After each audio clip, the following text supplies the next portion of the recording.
Now your hosts, Sarah and Chad. Hey everybody, welcome to Paranormally Correct here in the studios tonight. My name is Chad McKenzie. I'll be your host. My co-host is always... I forgot my name. Oh, I thought we were coming God. from okay, I told him specifically, tonight we are coming from the unicorn lair in North Korea. It can't happen But that no, way. no one ever listens to me, so... It cannot happen that way. Tonight, guys, we're super excited. We got a great guest tonight. He needs basically no introduction. We're only going to have him for an hour tonight, so I'm going to go ahead and bring him on right now. It's Mr. Christopher Booth. Are you still with us, Chris? Hello, how are you doing?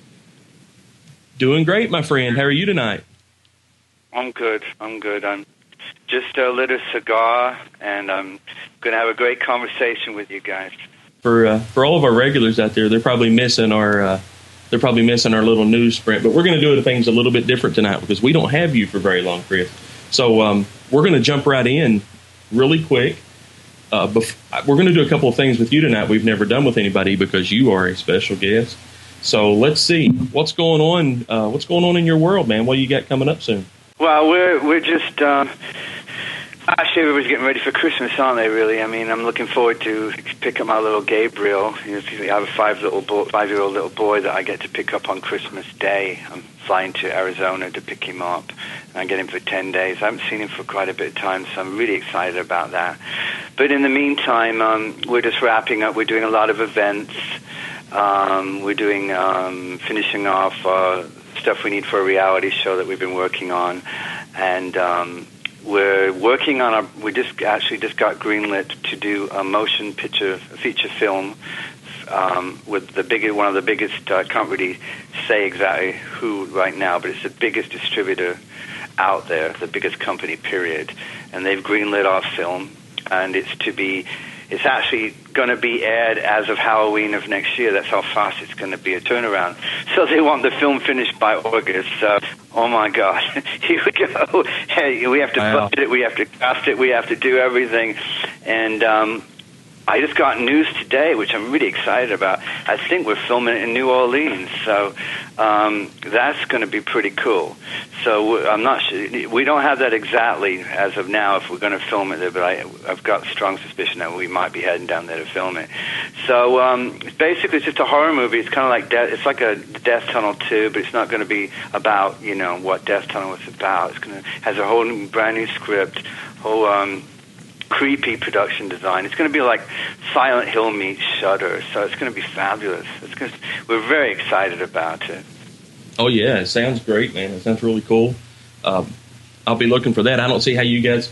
That's going to be tough on you to get through the holidays and then go right into that. That doesn't give you much time. Oh, it is. I know, especially because we're still doing events all throughout. Like we have an event coming on December 15th in McConnellsville, Ohio, which is right next to Zanesville, Ohio, at the Twin City Opera House. And what we've decided, Spook TV Events, is decided to do some positive events and situations since the paranormal got hit rather hard the last few weeks. So we wanted to do some positivity in it, and we thought it would be really cool to do themed events. So basically, everybody, the Twin City Opera House being turned into the century, we decided, well, why doesn't everybody, it's an optional thing, but why doesn't everybody go ahead and come in and dress up by the 18th century? And it'd be kind of like Sherlock Holmes, dress up like Sherlock Holmes, kind of doing a paranormal investigation. How cool would that be? And also would help, the whole vibe in the place get more calm when you're sitting there really seriously wanting to try to communicate with the spirits that are alleged to be there.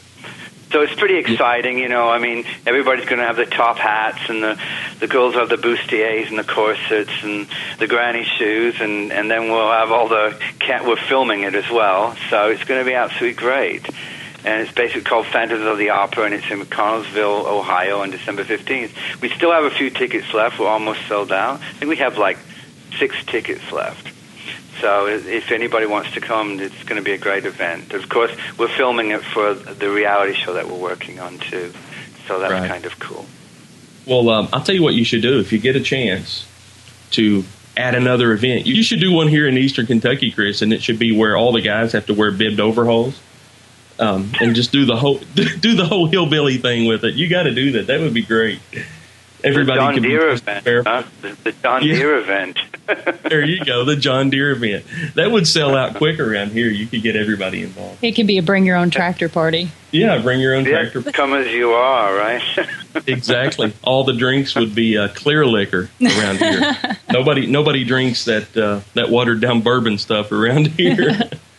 A different kind of spirits, yes. Yes, it is. So that sounds really cool. I've been seeing the advertisements on Facebook. You guys are everywhere. You and of course, Philip, if anybody doesn't know who you guys are. But you guys are everywhere, man. And we went to a lot of conferences last year. And it seems like every conference that Sarah and I went to, you guys would be there. And it was cool because you guys bring a crowd wherever you go. Well, we love meeting our fans. We really do. And we love meeting, because it's like old friends, new friends you meet. Like meeting you guys was great. You know, I was talking to Sarah about her book, you know, and all these kind of things are fabulous because it helps us, inspire us, maybe even be able to involve some of the people that work for what we're doing, whether it inspires a movie out of a book or whatever, because we're always looking for new inspiration, new stories. So it's fabulous to get down and meet everybody, because I mean we're pretty much locked up in the studio all the time. I mean, we film it, then we edit it, we do the music, and then we do this, we do the production design, and then before you know it, you're working all night, you're waking up at 1, then you get back in the studio. And like, I think my neighbor came over the other day, and he called me, he's banging my door, and he goes, and I finally opened it, and he goes, I'm worried about you. I haven't seen you for a month. And I go, I've been here working, because nobody sees you, because you're totally locked in the studio, focusing on, your next creation. And we like to think that our events are our creations as well, and that's why we put a lot of passion in what we do in the events. And the one we shot at Morrison Lodge, which was a great event, we had brought in, I think it was 45 people was there. We wanted a small people small amount of people, because we want a more personable ghost investigations. We don't want so many people. It's crazy. So we do more one-on-one. It's easy to make sure everybody gets filmed and everything.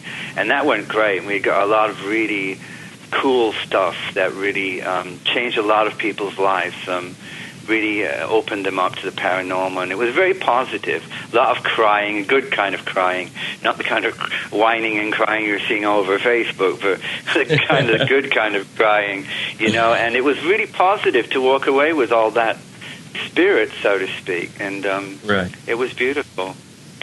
Well, there's not much we can do. There's always going to be some crying on Facebook. That's what it's for. Yeah, that's what I was going to say. That's what Facebook's for. yeah, Facebook is for people who they just want to complain. I think that's the only reason why Facebook was ever made. I think that the kid that developed Facebook just needed some place to cry and outlet his horrible feeling, because that's about all that goes on there, really. But all right, let's get right into it here. I've got all kinds of questions, because I've been, I've followed a lot of your stuff. I saw Children of the Grave when it first came out. But, yes. Everybody asks the same questions. I would like to know a few things.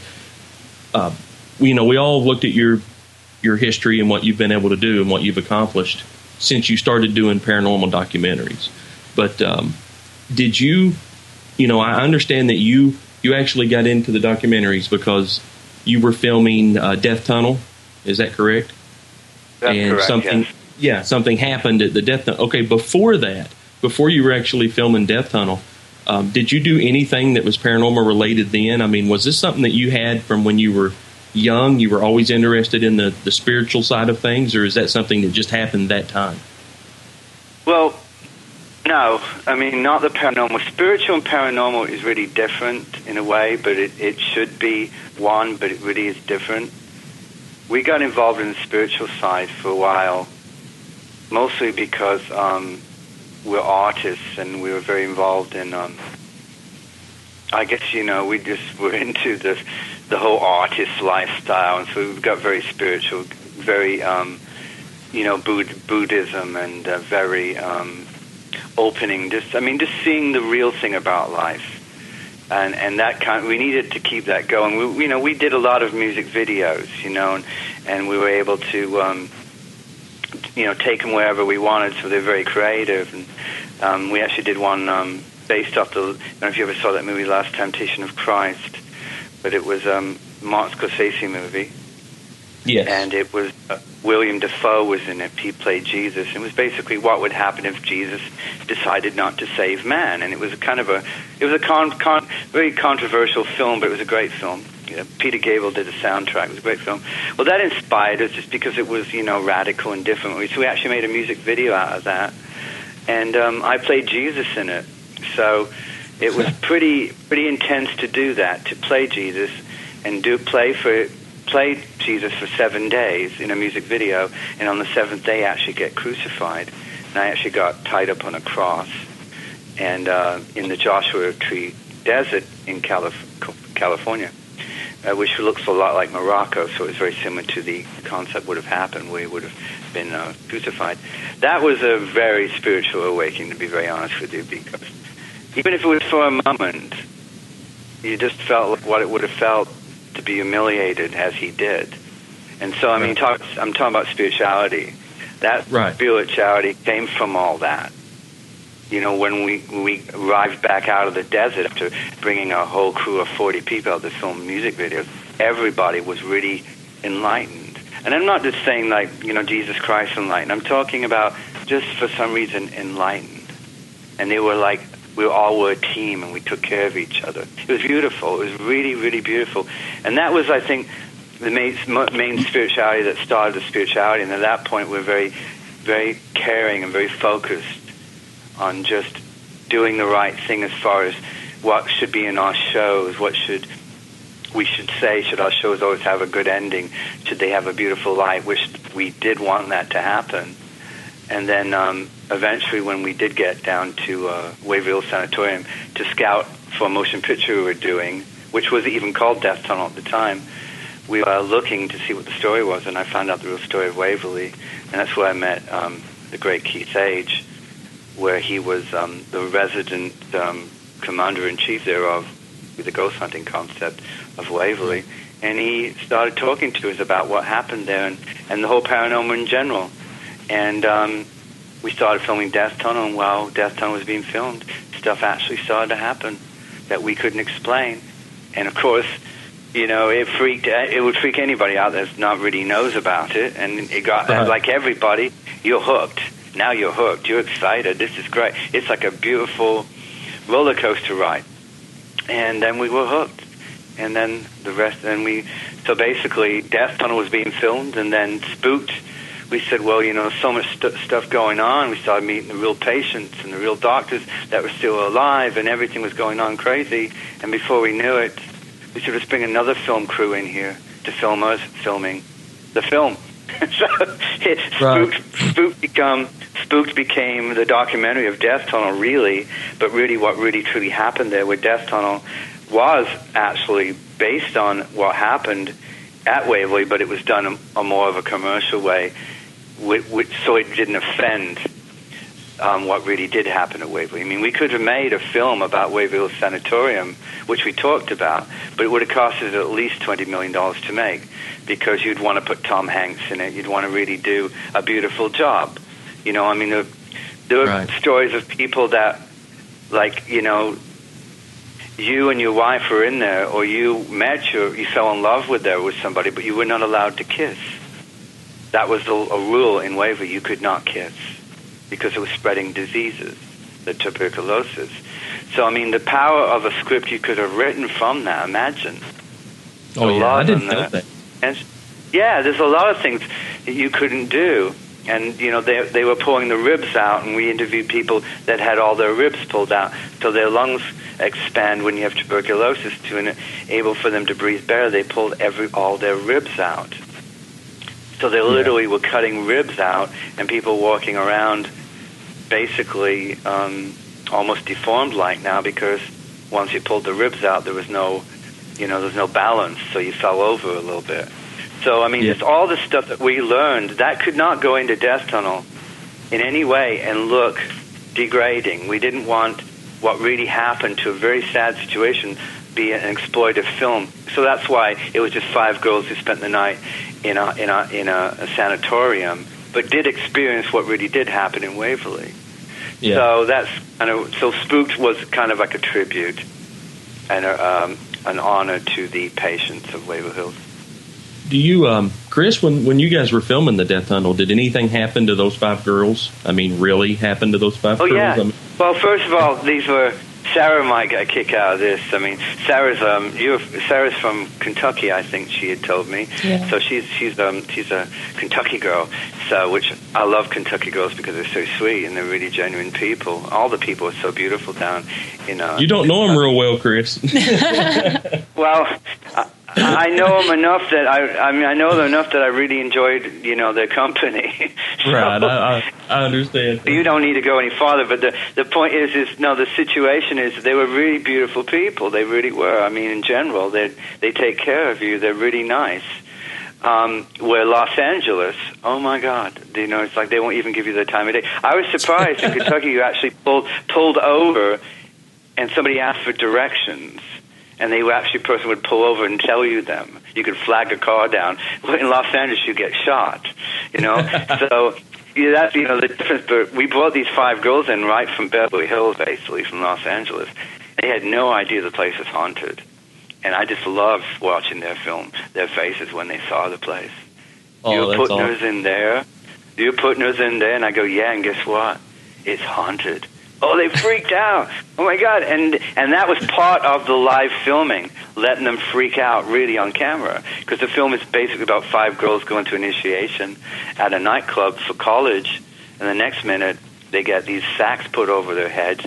And when the sacks are removed, they're locked in Wayville Sanatorium, all in separate rooms. They have no idea where they are, and they have to get out. And that place is really creepy to wake up to and be locked in that place. So they literally did. Some of them got sick. A lot of them saw what they felt were spirits there, shadow people, and they all made every one of them believers. In fact, in our movie, The Unseen, we have the interviews. That's on the best of the Booth Brothers Unseen. It actually has the interviews with the girls talking about what happened in Waverly to them and how they became believers. So... if you could change a bunch of girls from Beverly Hills, you could change anybody. Put it that way. Yes, I bet. Yeah, I've always said that it's all fun and games till somebody sees a ghost, and then you can find out what someone's really made of. When I could be locked in there. They could lock me in Waverly, and I would be okay. Well, I would be okay too. I would scare the ghosts away. You think? Absolutely. No, you wouldn't scare. Oh, I most certainly would. No, you're too nice to scare anything away, Sarah. Yeah. Even Chris says so. Sarah, if we locked you up, okay, in Waverly in the middle, and it was completely dark at night, you had no light, you wouldn't be scared. Absolutely not. As long as I had something to kill snakes with, I'd be okay. I wouldn't be snakes I'd be worrying about in that place. Hey, I see a new show coming on, Chris. I see it now. Locking Sarah in Waverly Hills and just filming her 24 hours a day. This is a challenge. Somebody send me to Waverly Hills, lock me in there by myself all night, no camera, no light of any kind. I'll stay there all night. But then someone has to give me like $1,000 or something. Oh, now the truth's coming out, Chris. It's going to take money to get in Waverly Hills. No, I'll do it. She should live in Beverly Hills. I've tried to move there several times. It hasn't worked out yet. So, yeah, she's a film school student. She went through film school, so she wants to. Oh, cool. I'm sure she would like to be in California. I know. Well, California, with the business growing and changing due to financing. Atlanta, Georgia is quite a film capital now, and also so is Louisiana. New Orleans is huge. They shoot at least 11 films there a year. We were living in New Orleans about 9 months ago or something, and there was 11 films being. In fact, they were shooting Vampire Hunter there. Abraham Lincoln Vampire Hunter when I was down there. Me and my son actually were on the set, and then we actually also Nick Cage was down there filming, and we had the pleasure to meet him right after he got in trouble. So he was in a good mood when we met him. But it's a fascinating place. But Sarah, there's a lot of film places you can be, now. You know, it depends if you're into reality television or into trying to do commercials or whatever, or, you know, all kinds of stuff, then you might have to be in Los Angeles. It's just expensive to live there. That's all. It's very expensive. Oh, yeah. I know. Yeah. You know, Pittsburgh, I hear that a lot of movies are being filmed in Pittsburgh now. I don't know why, but I don't know why neither. Yeah, no offense to anyone living in Pittsburgh. I used to work there, but I've been hearing a lot. I've been reading a lot lately that Pittsburgh seems to be... Well, you know, it depends what people are looking to film. So also, you know, they, you know, without getting in the business of it, but tax incentive is the reason why you film in a place. They end up possibly financing, if not your whole film, if you film it in their state. Right. And that's a nice invitation for producers who want to go and get a film made, and then they don't have to go to investors. They go to the state to have their films made. That's what you see at the end of movies. Thank you for the cooperation of the, whether it's BBC or Canada or CBC or Louisiana or, you know, North Carolina, whatever it may be. It's just the end of a movie. It's because they help make that, because they help finance it. Yeah, that's what Pittsburgh's doing. Actually, is they're throwing off all those taxes. You know, making it friendly for the movie industry to come there and film. But like you said, yeah, without getting too much into that, because we could get into that and talk for hours too. I do want to ask you about a couple of your movies that you've done. I know most people's going to know these names, and I know that you did a movie called Shadowbox, and 2 years later you did Dark Place. Now, correct me or tell me if is Dark Place a prequel to Shadowbox? Is that what you did there? Well, first of all, thank you for doing your research. I really do appreciate that. Dark Place actually is the same movie. It just changed its name. Okay. Shadowbox, which I actually like better as a title. There was a movie that came out called Shadowboxer with, I believe, Cuban Goodings in it. So we changed it at the last minute to Dark Place, even though there's a few films called Dark Place now. But it was just the same film, has the same people in it. That was the last film of the late and great Matthew McGorry, the giant that was in Big Fish, and Tiny that was in 1001 Corpses, and Devil's Reject, Rob Zombie's Devil's Reject. He passed away right after our film, unfortunately. He was getting very ill, and he had a heart attack in Las Vegas. So we went to his funeral, and that's where we had met Rob Zombie there, and he actually gave me his hat, which is pretty cool. I have his hat still. I love his hat. He went to so much to make that hat. He actually took a straw hat, spray painted skulls all over it, 5 different colors, wrapped an old belt around it, and then took a blowtorch and melted the hat, and then he gave it. And it's really cool. Yeah, it is. It's really cool. It's falling apart, though. I don't know how many more shows. I wear it every now and then, but it won't last too much longer, I'm afraid. Well, let me ask you about another old movie. And now you were also a director on a movie called Know the Truth. Do I get that right? No, that says, thank you for doing, again, for the research. That actually is, I believe I was an actor in that film, and that is somebody else that has my same name. I've got nothing to do with that film. So yeah, you know what? Know the truth on that one. Yeah, know the truth on that one. Yeah, you can't find anything on that movie, by the way. It was I just don't know. a documentary on spiritual stuff. Yeah, it's just gone. You can't find it anywhere. So. I don't know anything about that film. I know that it's not our film, though. Well, I'll be doing. Yeah, it tags you in it when you look it up. That's kind of neat. So you got credit for that one. Anyway. Fortunately, we were involved in Playboy for a while, so there's a lot of weird tags that come up that I don't want to talk about. Working for Playboy, they could put all kinds of weird tags up there, you know, and go like, well, you can put in like something very naughty, and up's going to come up my name. Yeah. So well, you know, working for Playboy had to have its perks. I mean. Yeah, I had its up moments, yeah. Free catering. Free catering. I mean, I'm sure Hugh fed everybody well. I've always heard he was a great guy to work around, so I don't know. It was a hard job, let me tell you. It was a hard job. I bet it was. No, it was a job. Is all it was. It was we started out as PAs, basically production assistants, doing anything what they needed, and it paid more than the real films did. And we were musicians at the time, and we needed money just to pay the rent, so we started working for that reason. And what was really cool was that we were working on real films before we started doing that, and we got really into watching them making movies. We did a movie called Dreamscape that had Eddie Albert in it, and Randy Quaid, Dennis Quaid. Yeah, Randy Quaid at the time. It was Randy Quaid. And they weren't paying very well, so there was Phil's ex-wife, who was his girlfriend at the time.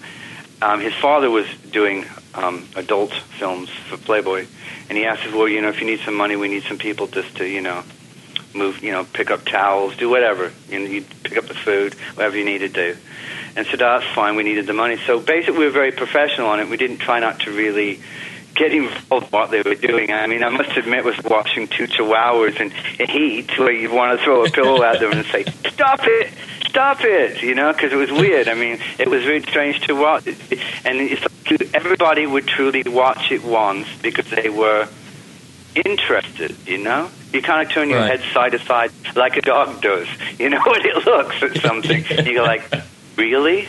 Wow, this is weird. And then at that point it was over, and then you went back. Then you said, "Okay, that's it. Now let's go." And but one thing led to another in the sense that I was practicing photography, so I was taking photos of the models, in their outfits, and they did have outfits on too, by the way. They did have wardrobes, and they liked the photos. And then before we knew it, we were filming them, writing them, somewhat producing them.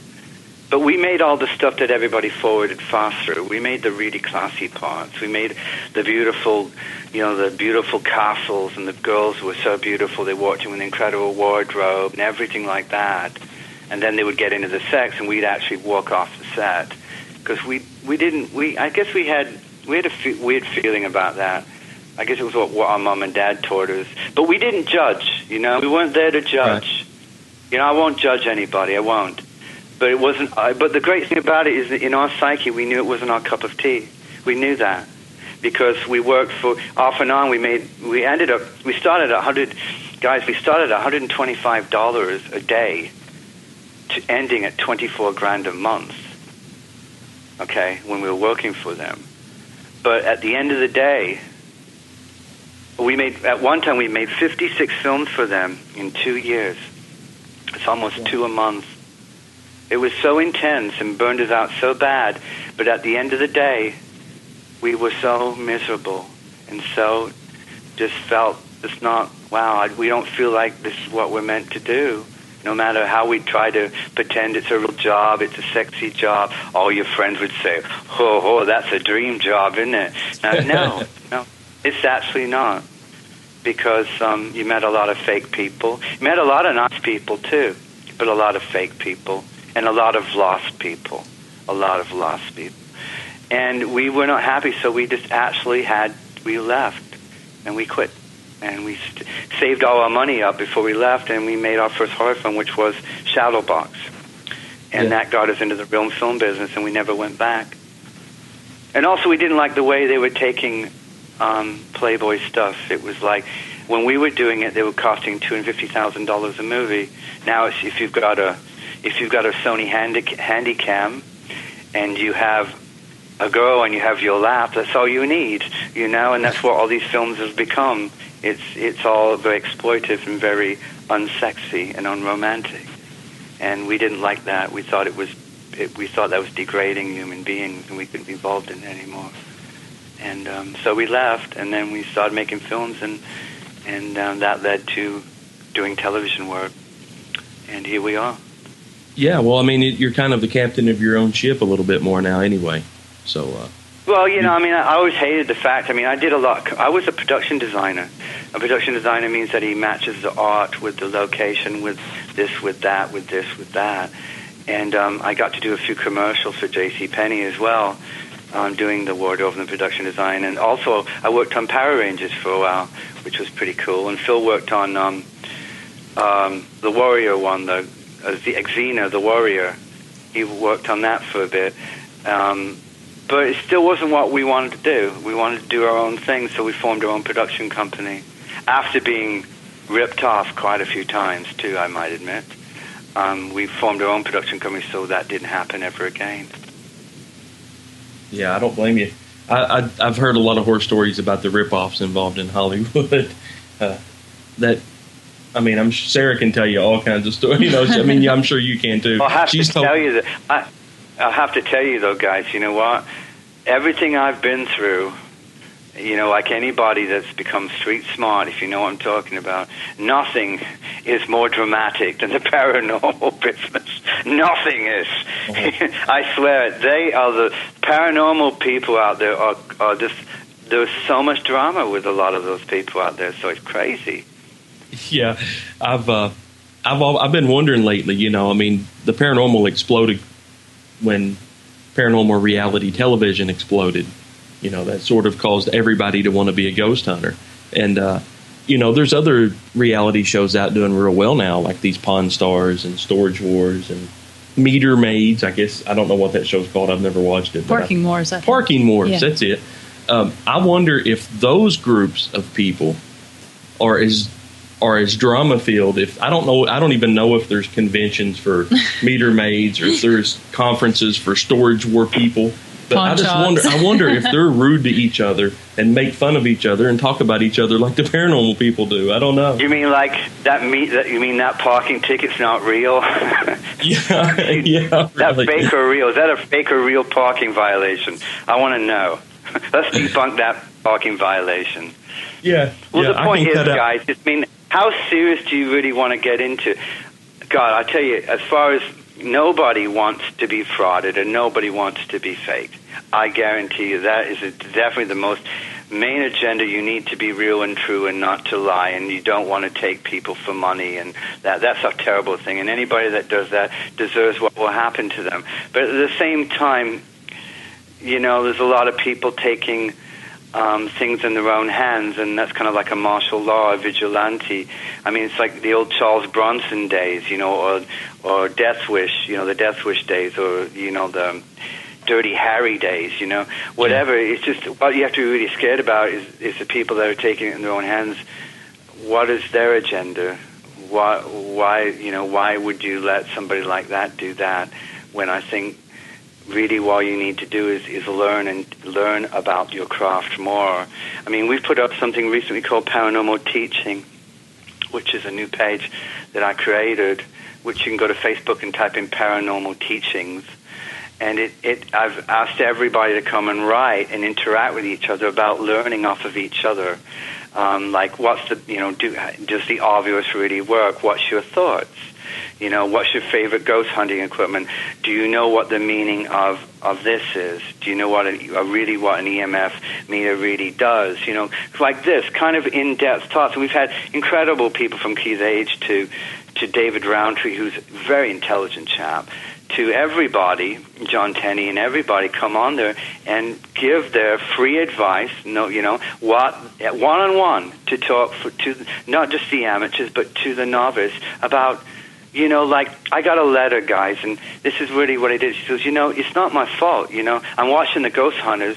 They got me going. I got really excited. And then suddenly the next thing, they've got this meter in their hand, a K meter. So I just went and bought a K meter. I have no idea what it does.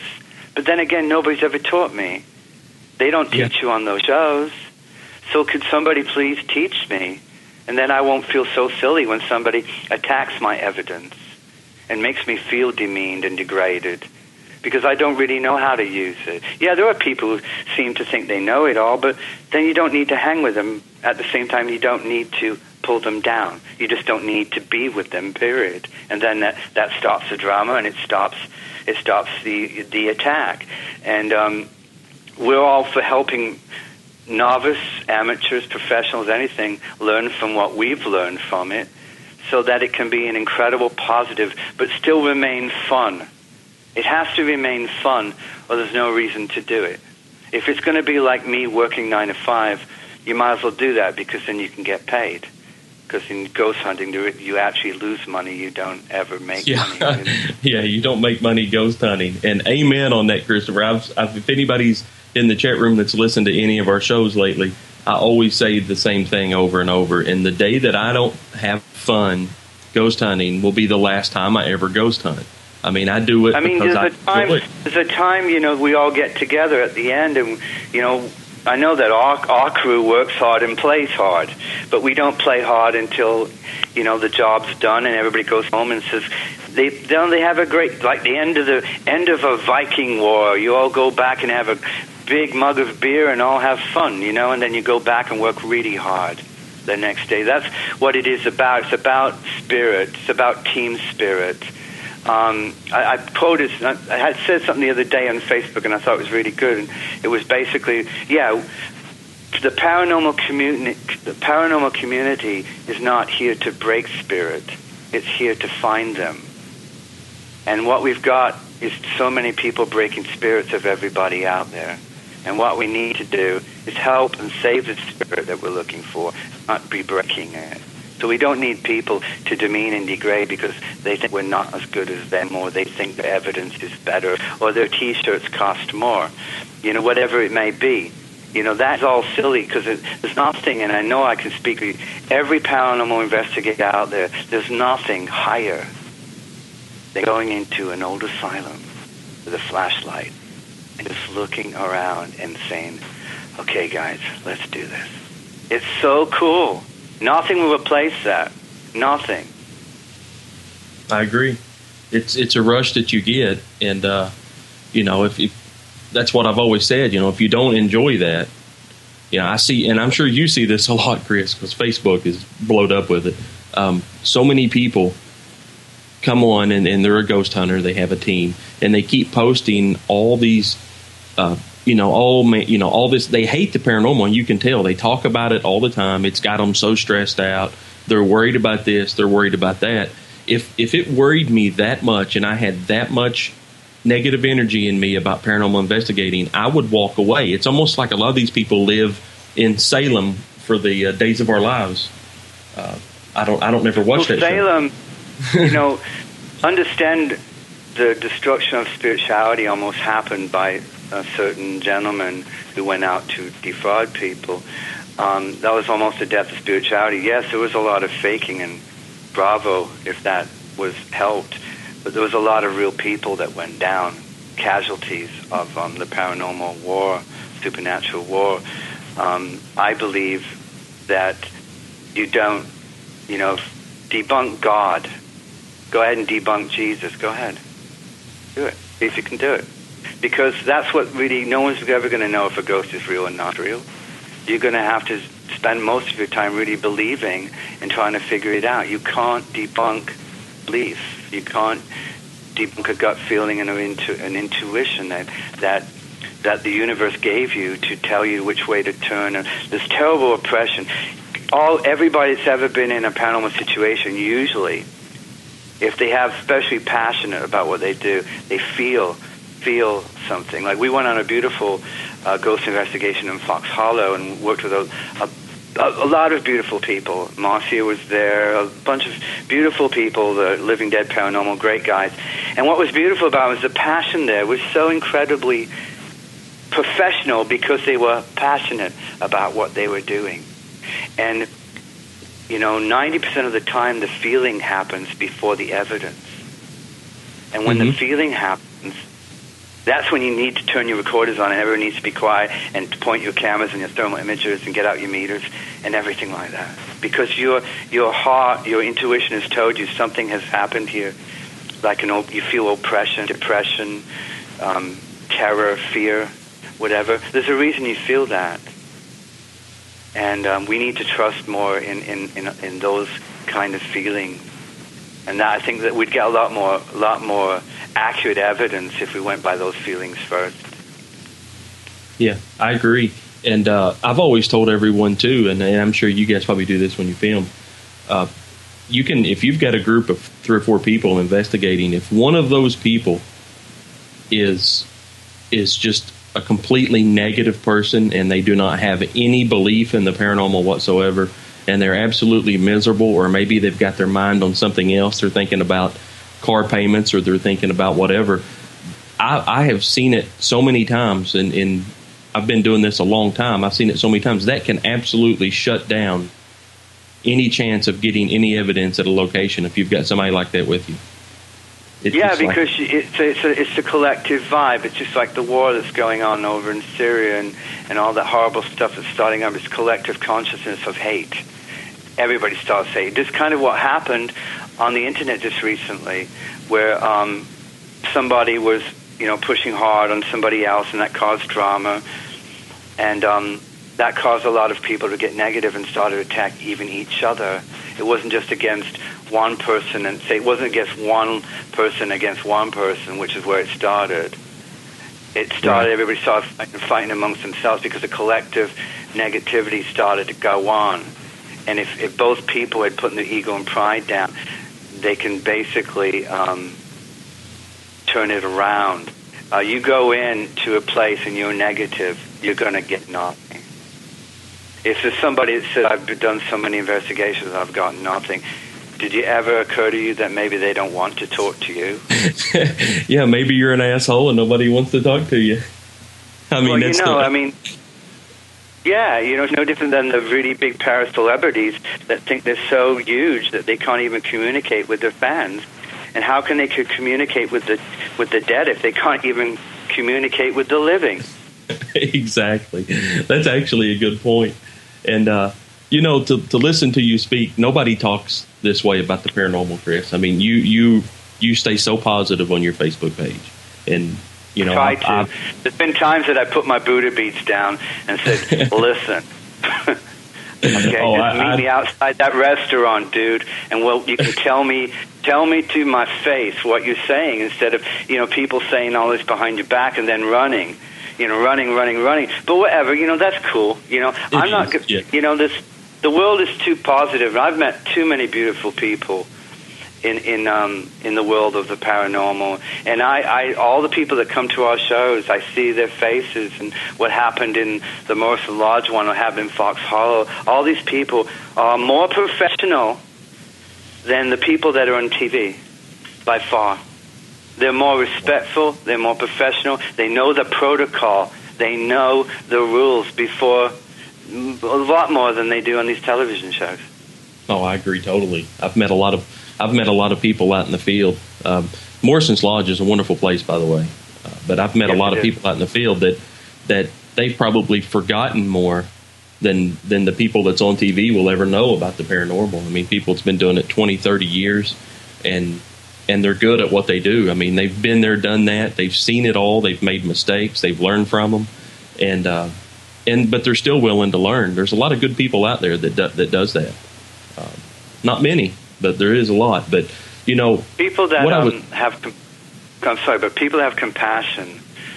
Dalai Lama put it great, because you want to teach people compassion. Just treat them like they treat their puppy dog. Hopefully, you're treating your puppy dog well, but basically the way they look in those beautiful, innocent puppy dog eyes, and they go, well, we look at people that we work with, and I go, oh my God, people are so excited, and they want to learn, and they inspire us, and we inspire them, and it's a collective consciousness of positivity.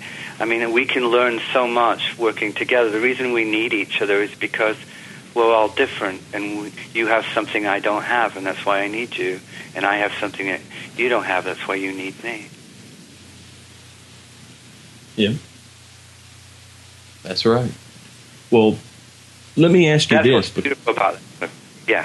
Right. Is you are, like I've said, you're such a nice guy, and I've seen you at I don't know how many conferences over the past year, and I've seen you're so approachable, you and your brother both. Philip is a great guy as well. But I've seen you guys be so approachable to everybody. And, when you seem to be very soft-hearted, you're very genuine about the paranormal. So when some of these movies that you've made have been pretty, they pull on your heartstrings quite a bit. And I know every filmmaker loves all their movies, but is there any movie that you've made that seems to be a little bit more near and dear to your heart? Well, Death Tunnel is a great film. It was a little underrated when it first came out, but it actually turned out to be a cult film. When Death Tunnel first came out, that was when Saw was hitting heavy, so everybody wanted to see another Saw, and it was, our films are not about gore and serial killing, murders. If I wanted to watch a film like that, I would turn the news on. I look at AOL. There's enough murder every day on AOL that's ridiculous. So we didn't want to make films about that. We made psychological thrillers and really good old ghost stories like those old Hammer films, you know, the Dr. Vibes film, cool films back then. They were really cool. Vincent Price films, really great films. And so I think Death Tunnel, you know, if you really sit there, and of course you have to get past the 5 girls running around in their 90s, but I mean, if you even think about it, to be very honest with you, about the girls in the 90s, we could have settled for just a modern-day 90, and I didn't want to do that because that was, to me, too bimbo and too disrespectful to them. I wanted to put them in old-fashioned 90s, so we actually, on the airplane, said, but we need to find a place where we can get Victorian 90s, because I want them to look like an old vampire film, you know, that was so cool and dark, you know. So these are the kind of things that we constantly go into doing. Every part of Death Tunnel, the story of how the girl died in the film, is really what happened in Waverly Electrocution, frozen. Even the girl that was in the bathtub, that actually really did happen to all our research. So everything in it really did happen, including finding the papers, finding out that the doctor was pretending they were still alive, but they had died to keep the $31 a week. You know, all this stuff that's in Death Tunnel really did happen. You know, and so the amount of research happening. So I'm very proud of that film. As far as paranormal, I think, you know, Children of the Grave is beautiful because it deals with children, and I love that, and I love children.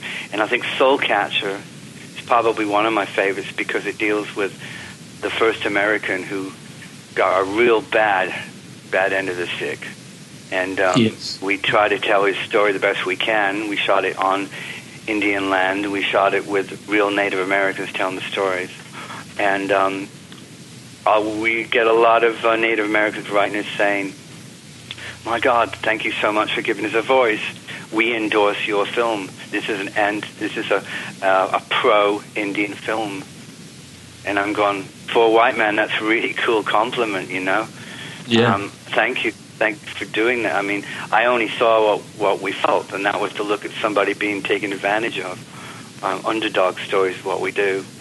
And any kind of underdog story didn't matter. And I'd love to do one about the pound, you know, the animal shelters.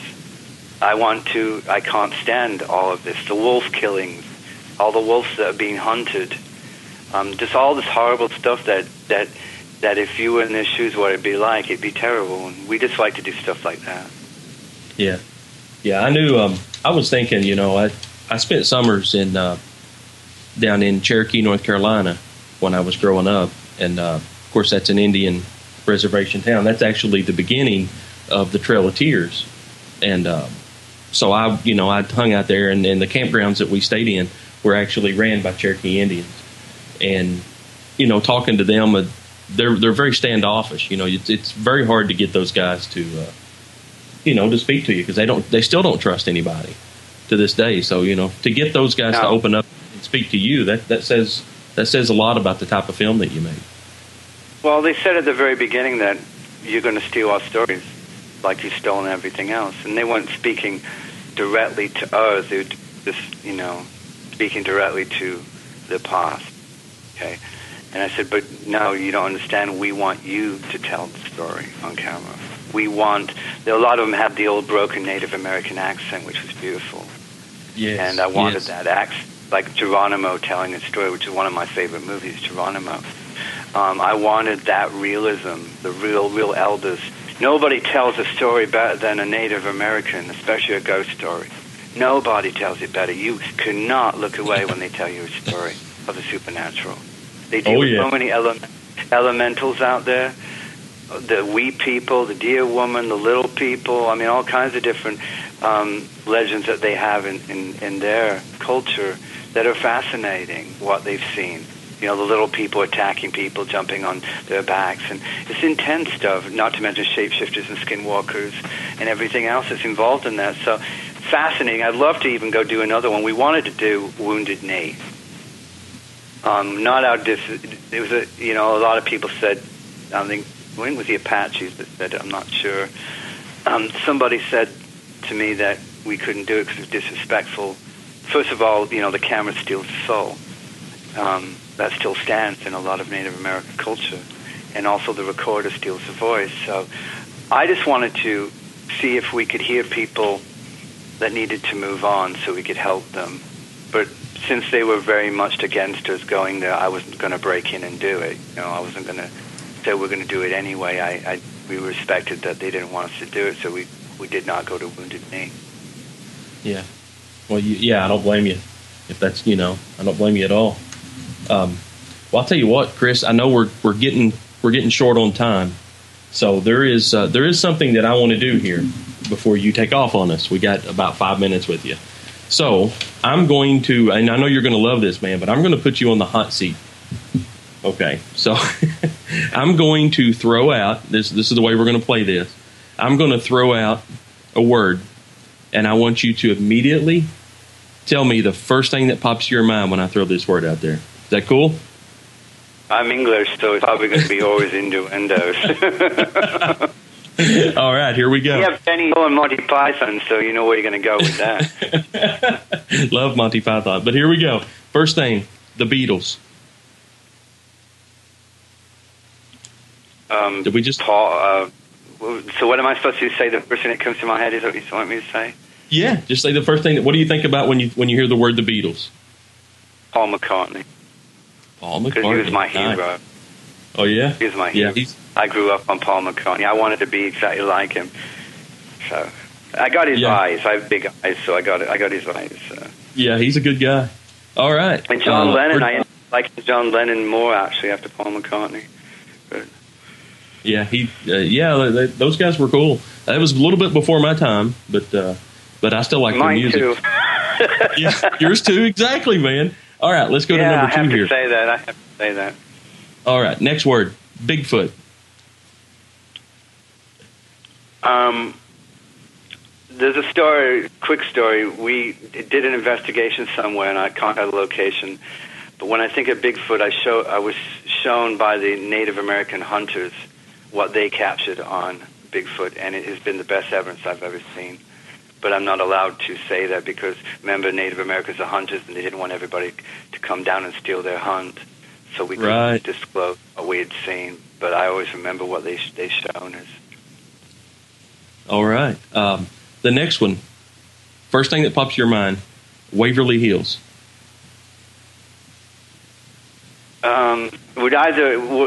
It's the death tunnel or my ex-wife, and it could probably be the same thing.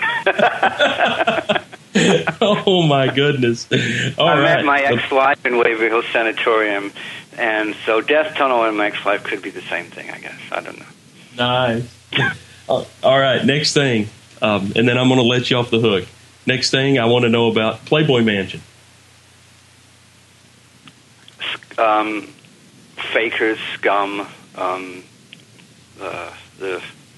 I never went there because I knew the people that would go there, and they all were just, to me, fake people. We never went to the place. We were invited there all the time because we worked there. I would never go there because I didn't like the kind of people that would go there.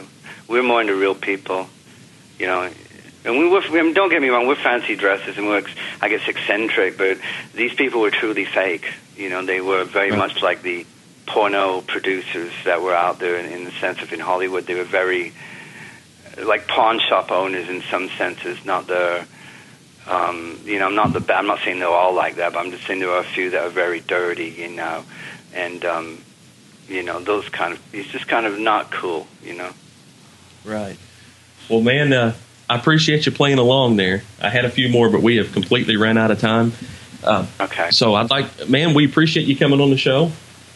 It was a pleasure talking with you. I know we've spoke a few times at the conferences, and hopefully, this year, if you're not too busy filming, we'll probably see you at a couple more of the conferences, I'm sure. Well, definitely, if you want to keep up with what we're doing, www.spookedtv.com. is everything you need to know, and all our stuff is posted up there, the shows and the DVDs. We're actually doing a Christmas special, 6 DVDs for $59.99, and you get an autographed picture as well. So you get 6 DVDs, the best of our DVDs for all that. So that's a Christmas special that will be running till January, and that's at spooktv.com. Okay, spooktv.com. And like we do for all of our guests, Chris, which, I mean, you got a lot of people following you, we always throw the web addresses and everything on our Facebook page. That way everybody that listens to the show can, if they don't get to write that website down, they can come to our show and click on it and go to it. But we'll let you get off here, brother. Thank you so much for being our guest. It was a pleasure speaking with you, and maybe we'll catch up to you again soon. We're going to go ahead and take a quick break. And when we get back, stick around, guys. When we get back, we're going to do a bunch of things. We're going to talk about the latest in the paranormal, some stories that's came out, and we're going to go over some EVPs. Paranormally Correct.